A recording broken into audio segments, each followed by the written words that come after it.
assassinat dans un village. Les autres, ils ont brûlé. De 17 ans. Et la garde à vue continue. Voilà les questions auxquelles devra répondre l'IGF. Talk about a bad week. Pas de mobile, pas de suspect, aucune piste officielle.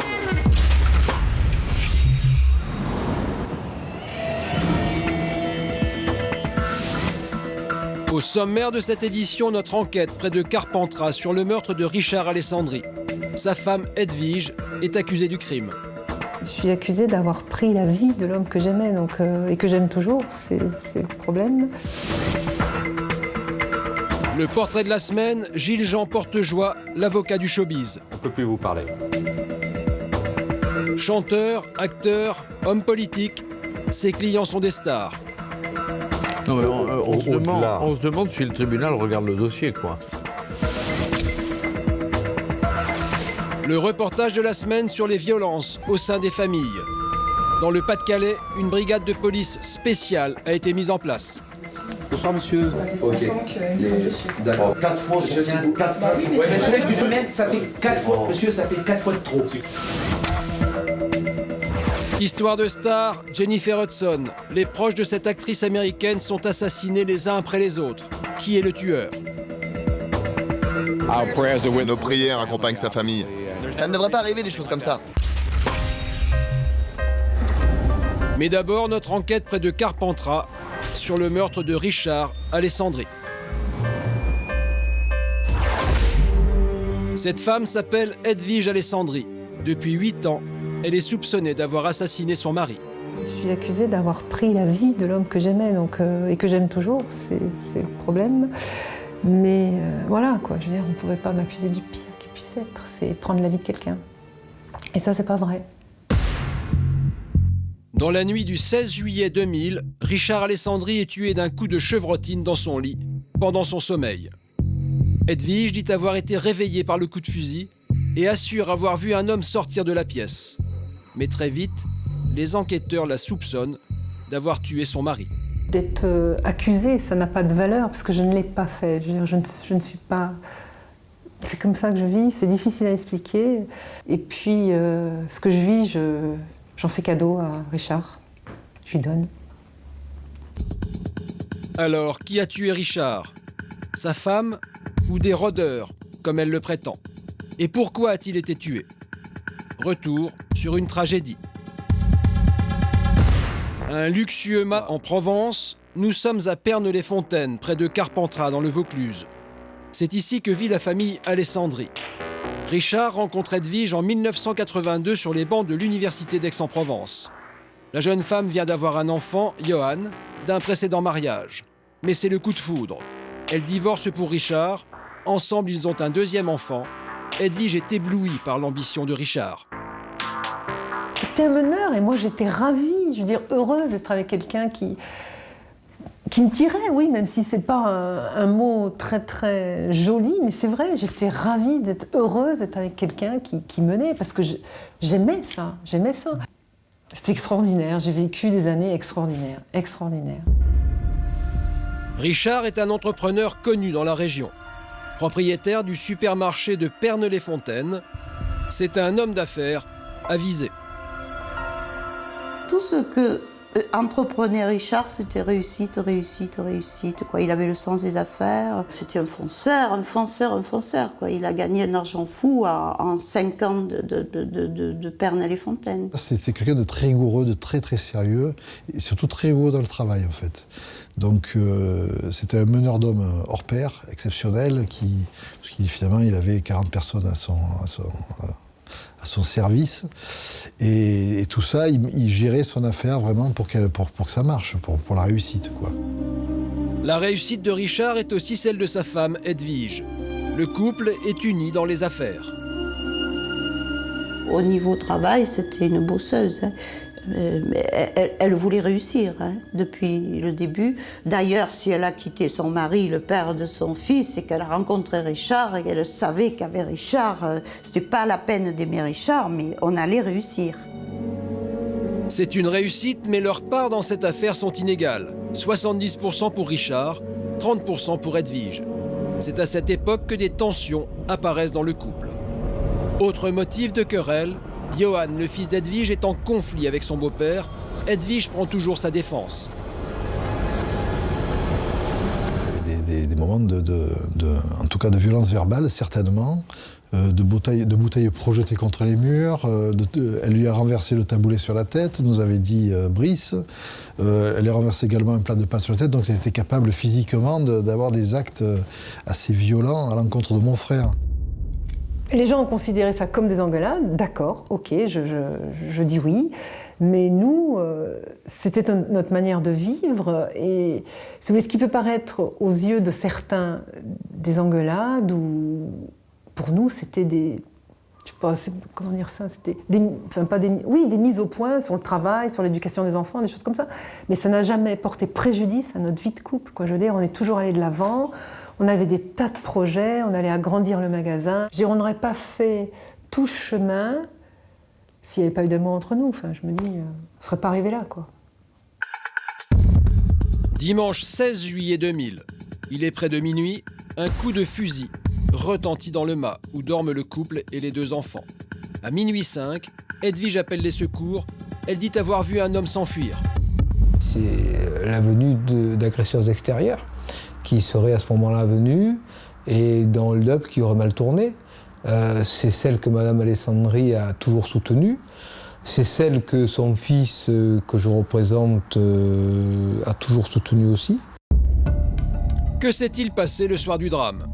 Aux enquêteurs, Edwige explique s'être couchée auprès de son mari vers 23h. Dans son sommeil, un coup de feu retentit. Elle entend une voix dire « Merde, le coup est parti, tirez-vous ». Puis elle déclare avoir vu un homme prendre la fuite. Richard gît dans son sang, mort sur le coup. Le lendemain matin, Edwige appelle sa belle-mère. Elle me dit, voilà, cette nuit, on a tué Richard, et puis ce sont sûrement des gitans. Alors moi qui lui dis, mon Dieu, des gitans. Eh bien alors, ils sont insaisissables, ces gars-là, je lui dis. Si ça se trouve, ils sont déjà en Espagne, et ils ont jeté l'arme dans la Sorgue. Mais un détail trouble Roselyne. Edwige affirme que son mari est mort à ses côtés dans le lit. La mère de Richard n'y croit pas. On a su que le couple, c'était terminé, quoi. Ils faisaient chambre à part, c'était fini. C'était fini, et Richard faisait des allusions au divorce. Pourtant, ce soir-là, selon Edwige, ils auraient dormi ensemble, ils auraient même fait l'amour. Mais un autre élément trouble les enquêteurs. Le cadavre de Richard a été déplacé sur le côté du lit pour faire croire qu'il ne dormait pas seul. Et ça, c'est peut-être l'élément le plus fort. Pour quelle raison a-t-on éprouvé le besoin de bouger et de manipuler ce corps? La seule explication rationnelle, c'est qu'on a voulu faire croire que Madame Alessandri se trouvait, comme elle l'indiquait dans ses dépositions, à côté de son mari, elle-même en chien de fusil, et que les corps s'enlaçaient dans un geste amoureux. Et cette explication n'est pas crédible, et en tout cas, elle se heurte à la réalité. Les enquêteurs tentent également de reconstituer le parcours des éventuels tueurs. Edwige leur désigne une fenêtre entrouverte dans la cuisine. Des pots de fleurs ont été déplacés, selon elle, c'est par là que les tueurs sont entrés. Quelle ne fut leur surprise de constater que les pots de fleurs qui se trouvaient notamment sur la fenêtre à l'extérieur avaient été minutieusement enlevés et que les traces de ces pots de fleurs laissés sur le rebord étaient toujours des traces qui apparaissaient sans l'ombre d'une difficulté. Il n'y avait pas eu de passage, il n'y avait aucun élément démontrant que l'on était passé par cet endroit-là. Edwige leur montre également des traces de terre et des pétales de fleurs sur l'escalier qui mène aux chambres. Un détail qui intrigue les enquêteurs. On s'est rendu compte enfin que ces pétales qui étaient censés avoir été transportés par des chaussures étaient intacts, qu'ils n'étaient pas écrasés, ce qui laissait à penser qu'il y avait eu, à ce niveau-là, une mise en scène. Mise en scène, Edwige devient alors le suspect numéro 1. Au bout de 4 mois d'enquête, les gendarmes viennent au mât. Ils veulent voir Edwige. Quand je les ai vus arriver dans la maison, ma première réaction, ça a été de leur dire « ça y est, vous avez trouvé les dessins de mon mari ».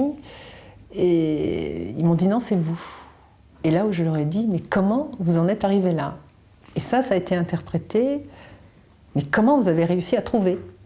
Alors que moi, c'était, mais comment vous avez fait pour me soupçonner moi, puisque j'ai rien fait, quoi, voilà.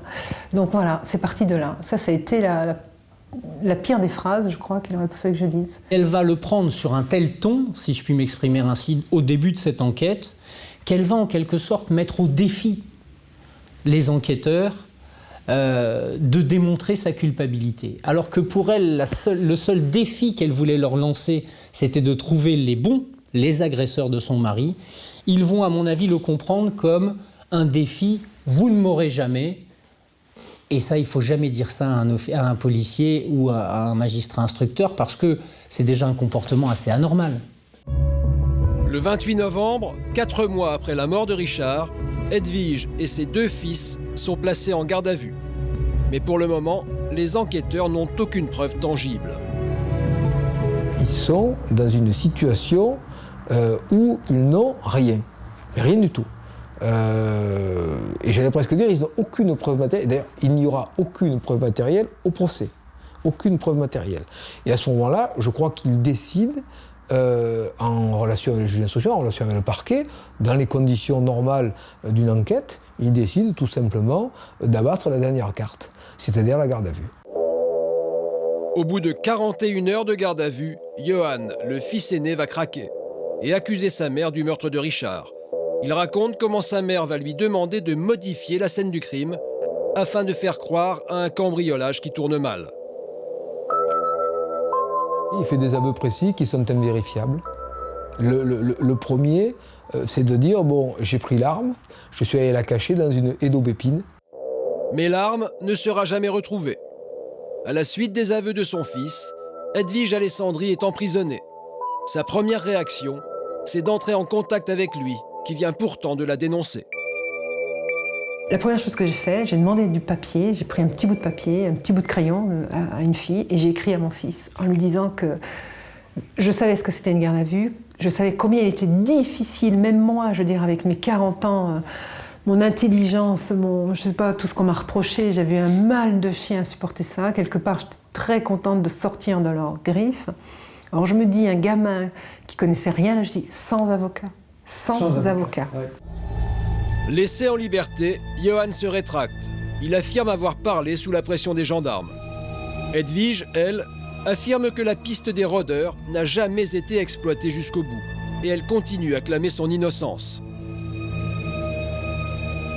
Il n'y a aucun élément de culpabilité objectif qui permette d'incriminer de manière certaine cette personne. Aucun. Rien qui permettent de dire autre chose qu'elle était dans la pièce quand le coup de feu a été tiré. Oui, elle n'a jamais dit le contraire. Mais la famille de Richard continue de soupçonner Edwige. Son mobile, l'argent et le pouvoir. D'ailleurs, dès le lendemain du drame, Edwige reprend les affaires en main. Edwige m'a présenté un papier et c'est pareil, je ne voulais pas le signer ce papier. Je le sentais pas, je ne savais pas de quoi il s'agissait, pourquoi on me précipitait, qu'est-ce que ça voulait dire, mais je ne sais pas, j'ai dit qu'est-ce que je vais faire moi, pourquoi je m'y opposerai, je suis quoi là-dedans, je n'avais pas de soupçon particulier non plus concernant Edwige. Donc j'ai vu que c'était, on l'a nommé président du conseil d'administration en fait. Une fois que le papier était signé, une fois qu'elle a pris possession un petit peu de son, de son bureau, etc. Puis et c'est là qu'elle a dit, elle ne me l'a pas dit à moi en particulier, elle a dit c'est moi le patron, c'est moi le patron. Eh bien c'est moi le patron maintenant. Vous voyez à quel point cette phrase, suivant la manière dont elle est prononcée et dont elle est redonnée aux autres, peut être soit le constat d'une femme qui dit ben, « maintenant je suis seule, eh bien il n'y a plus personne derrière moi et c'est à moi de relever la tête », ou quelqu'un qui fait « enfin, j'ai enfin réussi à faire ce que je voulais ». Elle a dû se dire bah, « le chagrin, on y pensera après ». Mais le chagrin, il n'est jamais venu. On n'a jamais vu une tristesse, on n'a jamais vu un regret, on n'a jamais... Rien. Avec une idée, j'ai réussi, quoi. Elle ne nous le disait pas, mais pour elle, il y avait la puissance et l'argent. Edwige se défend de ces accusations. Ses amis ont créé un comité de soutien. J'étais, je peux dire, la coupable idéale, quoi. Oui, jeune, belle, riche, c'est bien. Quelque sorte aussi en désespoir de cause. Après 6 mois de recherche, on ne trouve rien. Bah tiens, à propos, c'est forcément... Mais je crois que dès le départ, c'est même pas après 6 mois, je crois que dès le départ, quand j'ai vu après, parce que j'ai pas lu les journaux quand c'est arrivé, j'avais d'autres... Enfin, j'étais pas capable, et quand j'ai vu que dès le lendemain, je me suis dit, c'est moi. Edwige fait 21 mois de détention préventive avant d'être libérée. L'instruction dure 5 ans, mais n'apporte aucune certitude. En janvier 2005, un premier procès s'ouvre à Avignon. C'est hyper difficile, on est mort de trouille, on est sous le regard de 12 jurés, on ne sait pas ce qu'ils pensent de vous.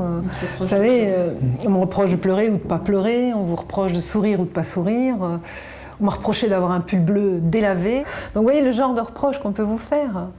Et ça a pesé dans les articles de journaux. Madame Alessandri avec son éternel pull bleu. Attendez. Là, c'est ce qui s'appelle être sur la sellette, quoi. On vous des pieds à la tête. Edwige, soutenue par ses enfants, est condamnée à 12 ans de prison. Peine confirmée 1 an plus tard en appel. Mais la Cour de cassation décide le 12 novembre 2007 d'annuler le verdict pour vice de procédure. Un gendarme a en effet témoigné muni d'un mémoire relié. Or, seules les feuilles volantes sont acceptées à la barre. Aujourd'hui, dans chaque camp, on se prépare pour le 3e et dernier procès. Ça nous entraîne tous dans un mauvais roman. Voilà, ça nous oblige à continuer un combat qui aurait dû s'arrêter, quoi. Avec Loïc, on ne se dérobera jamais. Je serai au bout, toujours, parce que on veut arriver au bout, quoi. Il n'y a pas de raison qu'elle s'en sorte comme ça. Elle peut s'inquiéter quand même, hein, je crois. Elle peut s'inquiéter. Coupable ou innocente?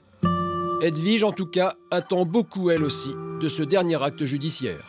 Le Pas-de-Calais, avec la brigade de police chargée des violences au sein des familles. Bonsoir, monsieur. Ok. D'accord. 4 fois, monsieur, 4 fois. Ouais, mais ça fait 4 fois, monsieur, ça fait 4 fois de trop. Histoire de star, Jennifer Hudson. Les proches de cette actrice américaine sont assassinés les uns après les autres. Qui est le tueur? Nos prières accompagnent sa famille. Ça ne devrait pas arriver des choses comme ça. Mais d'abord, le portrait de la semaine, Gilles-Jean Portejoie. On ne peut plus vous parler. L'avocat du showbiz. Chanteur, acteur, homme politique, ses clients sont des stars. On se demande si le tribunal regarde le dossier, quoi.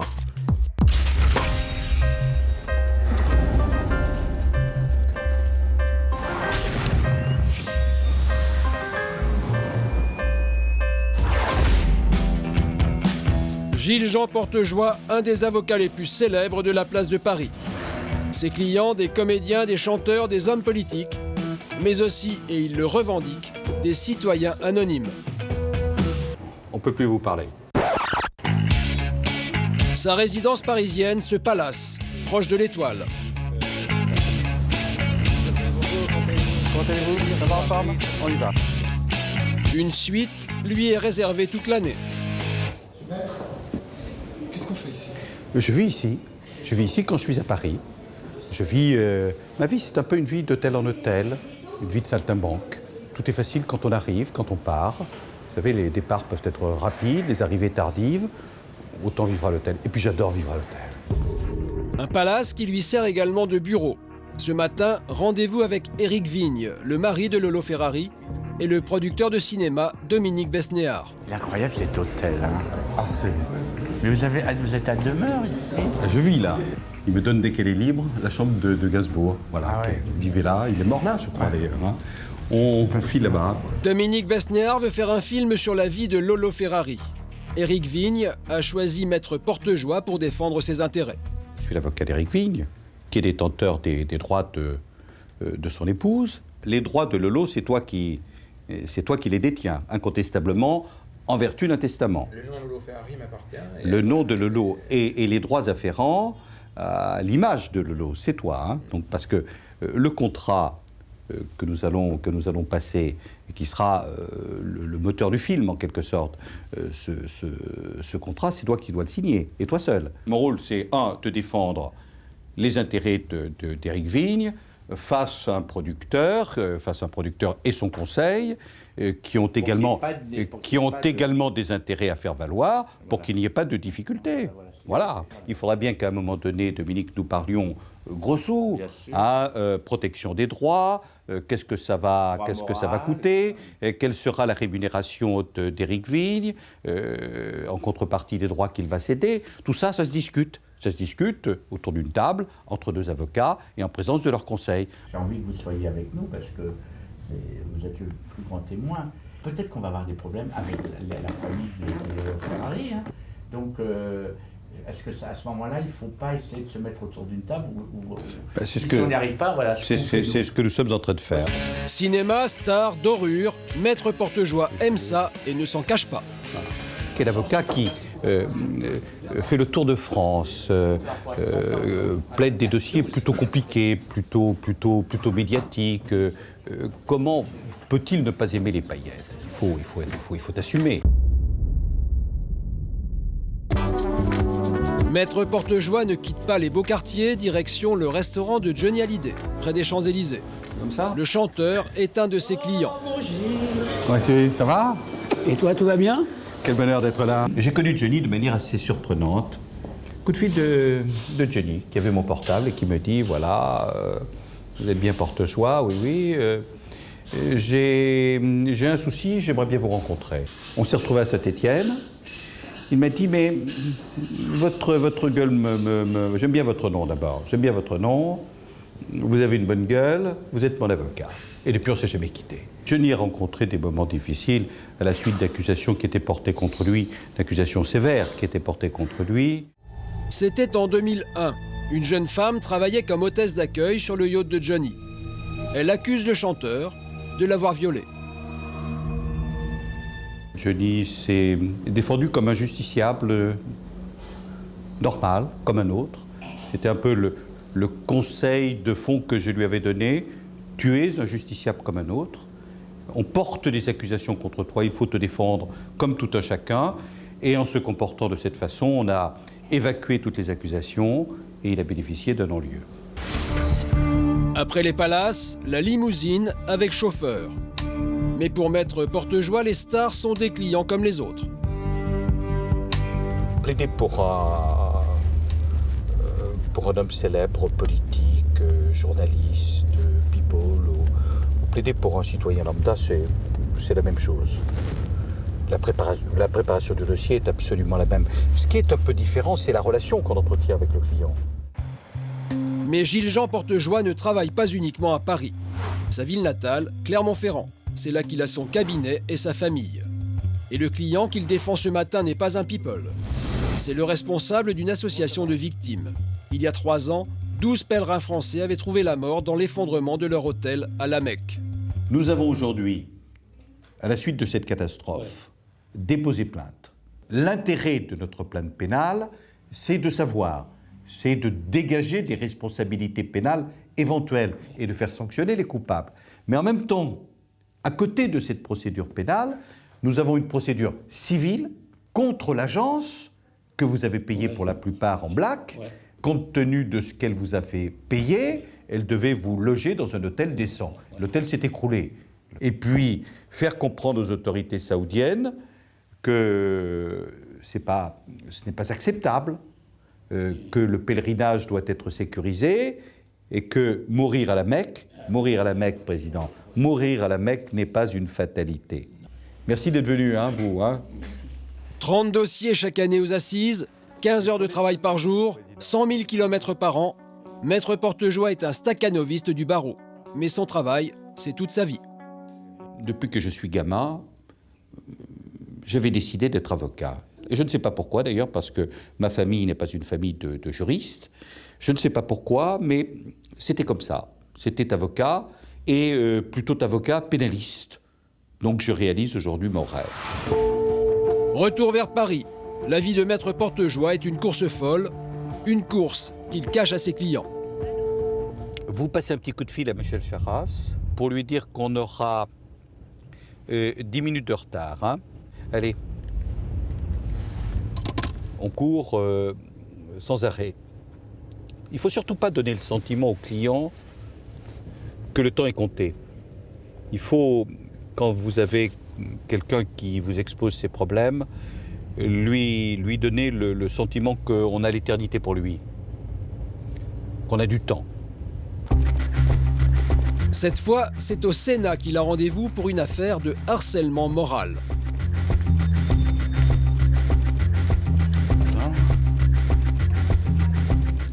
Vous allez bien? Oui, monsieur Charras est là-bas, il arrive. D'accord.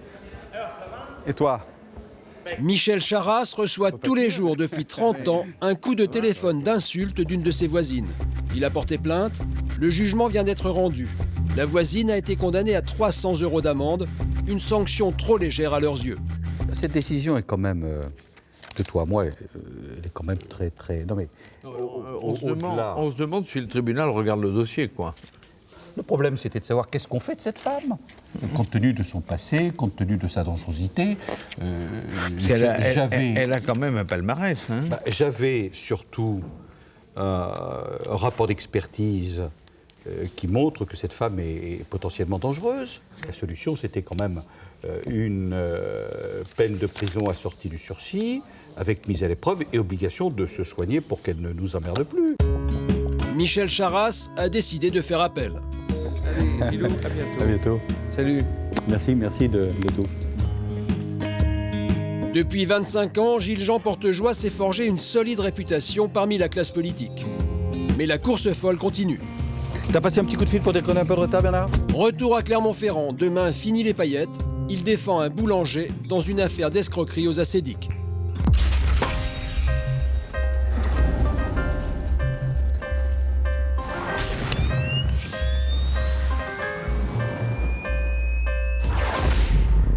La famille est parfois un lieu de conflit et de drame. En France, on recense chaque année 125 000 victimes de violences familiales. La plupart du temps, des femmes et des enfants battus. Pour mettre fin à ces violences, une dizaine de brigades spéciales de police ont été créées l'an dernier. 2 d'entre elles ont été mises en place dans la région Nord-Pas-de-Calais. Nous les avons suivies. Commissariat de Lens, il est 23h. Oui, secours, bonsoir. Oui, bonsoir madame. Qu'est-ce qui se passe? Une femme a été mise à la porte de chez elle, dans la banlieue de Lens. Son mari s'est enfermé dans la maison avec les enfants. La femme est sur le trottoir, elle ne peut toujours pas rentrer chez elle. Vous avez des enfants avec? Combien d'enfants? Ils sont à la maison, vos enfants? Donc il n'y a que vous. Et pourquoi il ne veut pas vous laisser rentrer? Les policiers vont tenter de calmer la situation. La dispute, il y a une origine, Celui-ci ne veut pas comprendre la séparation. D'accord, ok. Oui, il veut pas... D'accord, ok. Bonsoir monsieur. Excusez-moi de vous déranger. La police nationale. J'ai téléphoné tout à l'heure. Ah, vous avez téléphoné tout à l'heure? À votre collègue. Au collègue, d'accord. Ouais. Bah c'est pour ça qu'on est là, monsieur. Qu'est-ce qui se passe exactement? Je peux rentrer? D'accord. Et je peux rentrer avec madame? Madame? Oui, avec madame votre épouse. Hein, regardez bien. Et voilà, voilà, qu'est-ce qui se passe exactement? Voilà ce qui se passe, c'est que nous sommes en procédure de séparation. D'accord, ok, c'est vrai que ça fait toujours mal. Donc on a un logement à nous deux, c'est pas évident à gérer parce qu'on ne s'entend plus. Oui. Mais enfin, vous vivez ensemble depuis 8 ans. D'accord. Ça fait 5 ans que je suis. D'accord, d'accord. Madame, il y a des... Écoutez, monsieur, non. 4 fois, monsieur, c'est vous. 4 fois. Ça fait 4 fois, monsieur, ça fait 4 fois. Depuis des années, les enfants sont témoins des disputes du couple. On m'a mis un coup de couteau dans la jambe, j'ai pas découvert. Effectivement, il y a une réciprocité. Comment tu t'appelles? Comment tu te prénommes? Ça, ce sont des affaires de grandes personnes. Tu t'intéresses, toi, à faire des dessins, à regarder les bandes dessinées, mais tu t'occupes pas de ce que font les grandes personnes, ok? Parce que déjà, t'en as déjà assez à bouquiner, à regarder tes bandes dessinées et puis à écrire, hein, ok? On fait ça comme ça, on Parce que des fois ils ont peur parce que maman et papa ils se disputent. C'est tout à fait. Voilà, c'est normal. Ça c'est normal, tu as raison, tu as tout à fait raison d'avoir peur. Des fois Naouna elle pleure alors. Tu vois, c'est pour ça. Voilà, c'est pour ça que voilà pour ça, monsieur Nam, et pensez à vos enfants, hein. D'accord? Allez, on vous laisse. Allez les enfants, au revoir. Allez, au revoir madame. Allez, au revoir. La situation est revenue au calme. Donc là pour ce soir, j'espère que ce sera réglé. Je pense que ça va être réglé. Mais maintenant, les nuits futures ou les jours futurs, je ne sais pas ce qu'il en sera. Hein. J'espère que ça restera calme, comme on a réussi à les calmer. Voilà. Dans ces anciennes cités minières, une partie de la population vit aujourd'hui dans la précarité. Et la brigade de lutte contre les violences familiales est mobilisée 24 heures sur 24. Au commissariat, une femme est en audition. Son mari l'aurait battue, elle porte plainte. Immédiatement, la brigade part interpeller son mari sur son lieu de travail.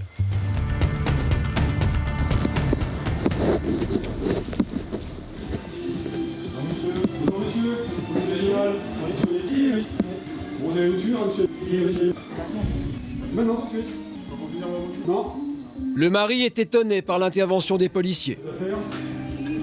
Si vous avez des papiers d'identité, vous les prenez avec vous. J'étais complètement surpris là. On ne savait pas que ça allait se passer comme ça.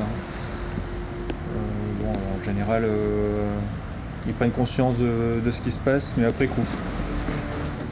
Menotté, le mari violent est emmené immédiatement au commissariat. C'est tout à gauche. Est-ce que vous reconnaissez avoir commis des violences sur votre concubine? Ouais, j'ai dit tout à l'heure. Oui, qu'est-ce que vous lui avez fait exactement donc, cette nuit? Je l'ai giflé. Vous l'avez giflé? Et pourquoi vous l'avez giflé? Parce que je vous l'ai dit la première fois, elle m'avait surpris en train de vouloir faire une bouquette à ma belle-sœur. Qu'est-ce que vous appelez une bouquette? Embrasser? Même pas, c'est pas embrasser. C'est une bouquette. Oui, une bouquette, c'est-à-dire vous voulez... D'abord, il n'y a pas eu en plus. Donc juste le geste. Après, bon, l'affaire s'est calmée. Moi, j'ai été dormir dans mon canapé. Oui. Elle était dormir en haut. Parce que ma belle-sœur... Votre concubine, oui. Avec ma belle-sœur. Oui. Parce que ma filleule, elle était là aussi. Les enfants ont dormi chacun dans leur chambre. Et ensuite, je suis monté, j'ai surpris ma belle-sœur avec ma femme. Vous avez surpris votre belle-sœur avec votre femme? Oui. Et surpris, c'est-à-dire? Déjà, ma femme, elle dort toujours avec un peignoir, avec des chaussettes, un truc. Elle est là, elle était toute nue, complètement nue. Ouais, mais qu'est-ce que vous avez vu? J'ai vu ma belle-sœur comme ça sur elle, quoi. Votre belle-sœur sur votre concubine? Voilà. Et toutes les deux toutes nues, c'est ça? Ouais. D'accord. Et c'est de là que je l'ai giflé. Il m'a alors donné un coup de poing, hein, et j'ai riposté par une gifle, elle le reconnaît. Mais auparavant, il m'a donc tiré du lit. Ouais, bien sûr, je l'ai tiré du lit. Mon concubin est monté, s'est imaginé que j'avais des relations sexuelles avec elle, en parlant de l'amie, ou la belle-sœur, comme vous dites. Hein. Elle vous a giflé? Je sais pas. Mon concubin m'a donné au moins 3 gifles. C'est une ou 3 gifles? Peut-être 3. Peut-être 3, d'accord. Peut-être 3 gifles. Hein. Bah, coup de poing, ça m'étonnerait. Mais ça vous étonnerait, d'accord. Ouais, parce que sinon, on aurait un bleu, quelque chose. Ah là, un certificat médical. Coup de poing, c'est dans le carreau, je vous l'ai dit. Vous avez donné un coup de poing dans le carreau. Et sur elle, peut-être 3 gifles. Ouais. Remarquez, 3 gifles, un coup de poing, ce sont quand même des violences sur votre concubine. Hein. Ça reste des violences, je veux dire. Même partiellement, le mari violent reconnaît les faits. Il est mis en cellule où il restera 6 heures.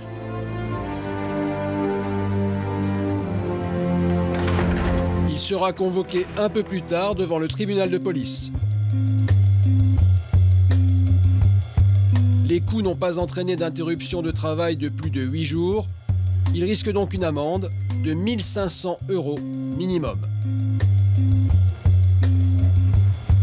Dans les geôles, un autre homme doit être auditionné.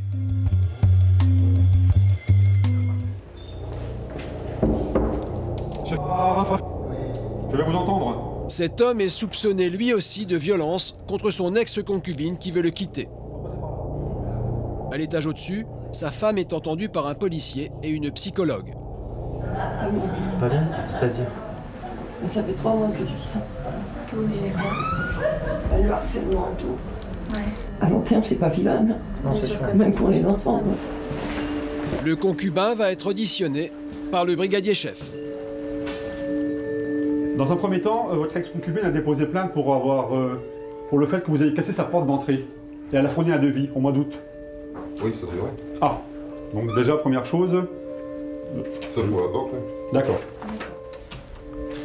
Mais les violences de cet homme ne s'arrêteraient pas là.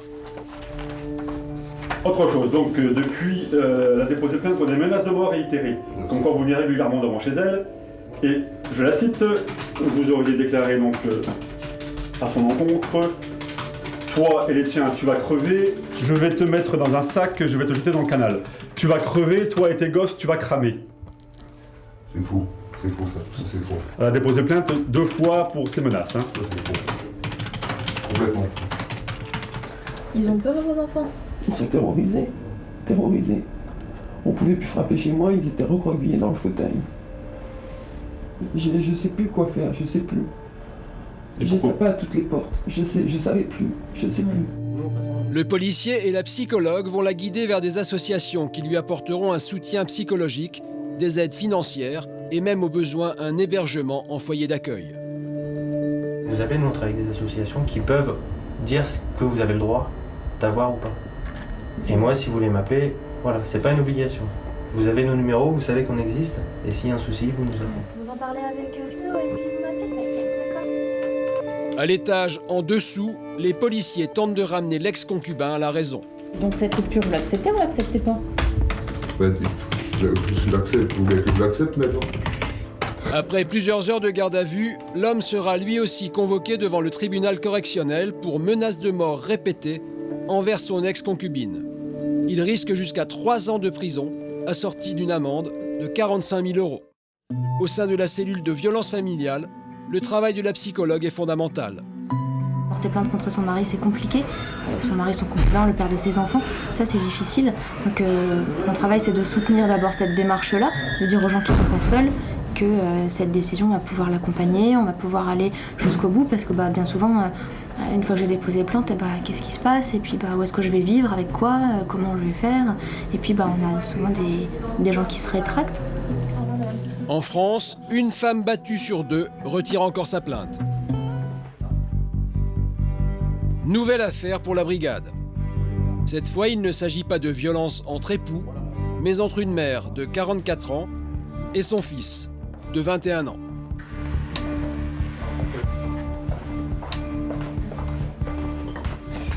Ici. Donc madame, ma collègue et moi, on va procéder à votre audition sur les faits qui vous sont reprochés. C'était le motif de votre garde à vue, à savoir avoir, commis des violences sur votre fils. Le jeune homme est à l'hôpital, sa mère lui a donné un coup de couteau au thorax. Il a réussi à appeler la police avant d'être transféré aux urgences. Et qu'est-ce qui s'est passé? J'ai des hortensements et beaucoup de... D'accord, vous avez beaucoup de problèmes avec votre fils. Il veut pas écouter, il discute pas. Il faut discuter entre une mère et son fils, ou même avec les enfants, on discute avec eux. Et en ce moment, il n'a pas l'impression d'avoir une maman en face de lui. Il a l'impression d'avoir une dame qui abuse de l'alcool trop souvent. L'alcool détruit la vie de cette famille. La nuit dernière, la violence a franchi un palier entre la mère et le fils. Les enquêteurs vont essayer de lui faire prendre conscience de la gravité de son geste. Vous vous souvenez avoir pris un couteau? Oui, j'ai vu mon fils. Vous vous souvenez avoir pris un couteau? Le couteau, vous l'avez déjà... oui, je l'avais en main. Vous l'avez déjà en main par rapport à la cuisine? Mais ouais, parce que je me dis souvent, je fais des légumes, des choses comme ça. Et ça, vous en êtes sûr? Vous vous en souvenez de ça? Normalement, oui. Non, c'est pas normalement. Vous en êtes sûr? Vous vous en souvenez de ça? Je sais que j'ai un petit trou entre deux, mais je veux dire ça, si j'ai fait un couteau, c'est que je faisais quelque chose. Est-ce que c'est ce couteau-là que vous avez pris? C'est le couteau. Comment? C'est ce couteau-là que vous avez dans les mains? J'en ai beaucoup, tout ça, donc le plus souvent c'est celui-là. Mais vous avez conscience de votre geste, néanmoins? Oui, vous avez conscience que vous avez commis l'irréparable, ça veut dire. Oui, bien sûr. D'accord. Le fils est majeur, il n'a pas d'autre endroit pour vivre. Il retournera chez sa mère dès sa sortie de l'hôpital. Elle sera jugée devant le tribunal correctionnel. Elle risque jusqu'à 7 ans de prison, 45 000 € d'amende, avec obligation de se soigner. Chaque année, les violences familiales sont à l'origine de près de 500 morts. En France, une femme meurt tous les 3 jours sous les coups de son compagnon.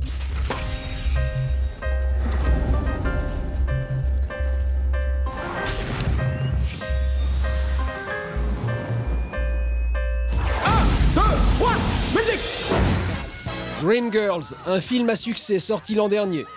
L'histoire d'un groupe de chanteuses parti de rien pour arriver au sommet de la gloire. À l'affiche, des talents confirmés, Beyoncé, Eddie Murphy et une révélation, Jennifer Hudson. Jennifer Hudson, c'est un peu l'incarnation du conte de fées Made in America. Elle part des quartiers sud de Chicago, du quartier d'Englewood, qui est réputé pour être l'un des quartiers les plus chauds de la ville. C'est une jeune chanteuse donc, qui chante sous sa douche, qui devient candidate au jeu American Idol, l'équivalent américain de la Nouvelle Star. Elle a vraiment séduit le public grâce à cette émission, et après, elle a eu un contrat pour un film à Hollywood qu'elle a tourné avec Beyoncé et Eddie Murphy. Jennifer Hudson, c'est un peu le rêve américain. Un rêve qui vire au cauchemar. À Chicago, dans la maison familiale de Jennifer Hudson, se déroule fin octobre un massacre d'une rare violence. Sa mère, Darnell, 57 ans, et son frère Jason, 27 ans, sont retrouvés assassinés. Nous sommes le vendredi 24 octobre et en fait c'est sa sœur qui se rend au domicile dans la journée et qui découvre au rez-de-chaussée le cadavre de sa maman et ensuite à l'étage le cadavre de son frère. Tous les deux ont été tués par balle. Le même jour, un troisième membre de la famille est enlevé. Il s'agit de Julian King, le fils de Julia, la sœur de Jennifer. Le neveu de Jennifer Hudson, Julian King, 7 ans, qui a donc disparu à ce moment-là. Il y a un avis de recherche qui est lancé immédiatement par les policiers pour retrouver le jeune garçon. S'il vous plaît, laissez s'en aller mon fils. Il n'a rien fait. La première image qu'on voit qui est tragique, c'est celle de la sœur de Jennifer Hudson qui passe à la télé en larmes dans une église en disant « Je vous en supplie, rendez-moi mon fils, il n'a rien fait, s'il vous plaît, par pitié ». C'est tout ce que je vous demande. Il n'a fait de mal à personne, il ne le mérite pas. Il y a même Jennifer Hudson qui poste une récompense de $100 000 sur son MySpace à toute personne qui permettra la libération de l'enfant. Très vite, un homme est suspecté. Il s'agit de William Balfour, 27 ans. Il est l'ancien compagnon de la sœur de Jennifer. On l'aurait vu dans le quartier au volant d'une camionnette blanche au moment des faits. Le meurtrier présumé qui s'appelle William Balfour venait de sortir de prison pour déjà une affaire de meurtre. Il était l'ancien compagnon de Julia Hudson, qui est la sœur de Jennifer Hudson. Il a été arrêté quelques heures après les faits. On n'avait pas encore retrouvé d'ailleurs ni son véhicule ni le jeune enfant quand il a été arrêté. Les recherches continuent. 3 jours plus tard, la camionnette est retrouvée à Chicago. À l'intérieur, Julian King, 7 ans, le neveu de Jennifer. Il a été abattu lui aussi à coups de pistolet. Ce drame bouleverse l'Amérique. Nos prières accompagnent sa famille. Ça doit être très dur pour elle et je lui transmets mes plus sincères condoléances. Ça ne devrait pas arriver des choses comme ça. Hollywood a été bouleversé, mais ça a bouleversé bien plus qu'Hollywood, puisqu'il se trouve que Jennifer Hudson est originaire de Chicago, que c'est aussi la ville de Barack Obama, et que le couple Obama s'est fendu d'un message de soutien à Jennifer Hudson après les faits. Un mois après le drame, les circonstances n'ont toujours pas été clairement élucidées. On est sur l'hypothèse d'une dispute familiale et que ça a très très mal tourné et que donc il ait tué son ancienne belle-mère et son ancien beau-frère pour une dispute dont on n'a pas encore tous les détails exacts. Le suspect, pour le moment, se mure dans le silence. Il a toujours nié les faits, il continue à les nier à l'heure actuelle, même si beaucoup d'indices et d'éléments sont plutôt contre lui dans le dossier. La star, très affectée, s'est exprimée la semaine dernière. Sur son site internet, elle remercie ses fans pour leur soutien.